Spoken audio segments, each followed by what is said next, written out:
बहुत वक्त पहले डिक विटिंगटन नाम का गरीब अनाथ लड़का था। इस वजह से उसके देखभाल के लिए कोई नहीं था और वो काफी भूखा रहता था। वो एक छोटे से गांव में रहता था और वहां उसने काफी कहानियां सुनी थी एक जगह, लंदन के बारे में, जहां पर सारे लोग अमीर थे और सड़क सोने से सजे हुए थे।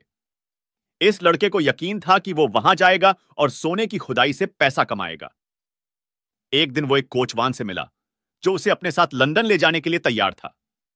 जब वो शहर पहुंचे, डिक बिल्कुल हैरान था। घोड़े, गाड़ियां, इतने सारे लोग, लंबी लंबी इमारतें और कीचड़, पर सोना कहीं नहीं दिखा। वो पैसे कैसे कमाता? वो खाना कैसे खाता? कुछ दिन बाद वो इतना भूखा था कि वो एक घर के सामने बेहोश हो गया। घर से एक बावर्ची निकली। बाहर निकलो, उसने चिल्लाया। कितने गंदे हो तुम! और उसने अपने झाड़ू से उसे हटाने की कोशिश की। उस वक्त एक व्यापारी आया और बेचारे डिक पर उसको तरस आया। इसे घर में ले जाओ, उसने अपने साइज से कहा। जब डिक ने अच्छे से खाना खाया और आराम कर लिया, डिक को रसोई में काम करने का मौका मिला। वो व्यापारी का आभारी था, लेकिन बावर्ची बहुत गुस्से वाली थी और जब कोई नहीं देखता था वो डिक को मारती भी थी। डिक इस बात से बहुत उदास होता था कि घर के ऊपर वाले हिस्से में उसे एक छोटे से कमरे में सोना पड़ी देता था, जहां पर इतने चूहे थे जो उसके चेहरे पर चढ़ते रहते थे। वो इतना परेशान था कि उसने पैसे बचाकर एक बिल्ली खरीद लिया। यह बिल्ली खास थी, शहर की सबसे अच्छी बिल्ली थी चूहे पकड़ डालने के लिए। कुछ हफ्ते बाद डिक की जिंदगी बहुत आसान हो गई थी, क्योंकि शातिर बिल्ली ने सारे चूहों को खा लिया। डिक आराम से सो पाता था। कुछ वक्त बाद डिक ने व्यापारी को सबसे पूछते हुए सुना कि ऐसी कोई चीज है उनके पास जो वो व्यापारी के जहाज में बेचना चाहते हो। यह जहाज दुनिया की दूसरी तरफ जा रहा था, जहां पर कप्तान सारे सामान को बेचने वाला था ताकि सब पैसे कमा सके। बेचारा डिक क्या देता? अचानक उसके दिमाग में एक ख्याल आया। मालिक, आप मेरी बिल्ली को ले जा सकते हैं। सब हंसने लगे, लेकिन व्यापारी मुस्कुराकर बोला, हां डिक, मैं उसे जरूर ले जाऊंगा और सारे पैसे बिल्ली के तुम्हें ही मिलेंगे। जैसे ही व्यापारी गया, डिक फिर से अकेला हो गया। चूहे उस पर चढ़ने लगे और बावर्ची दिन पे दिन खराब होती गई, क्योंकि उसे रोकने के लिए कोई नहीं था। डिक ने भागने का फैसला किया।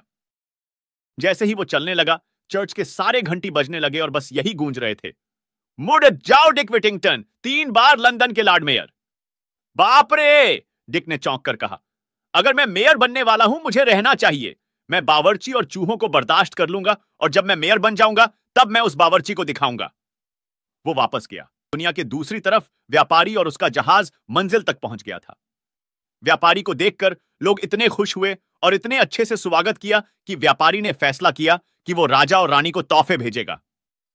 राजा और रानी ने खुश होकर व्यापारी को दावत पर बुलाया, लेकिन मानो या ना मानो, अचानक से चूहे आ गए और सारा खाना खा गए, इससे पहले कि कोई खा पाता। यह हमेशा होता रहता है, मुझे अपनी पसंद का खाना कभी खाने को नहीं मिलता है। मैं क्या करूं? राजा ने बोला। मेरे पास एक सुझाव है, व्यापारी ने कहा। एक बिल्ली है मेरे पास जो लंदन से मेरे साथ आई है। वो सारे चूहों को खा जाएगी, इससे पहले कि वो खाना खत्म कर ले।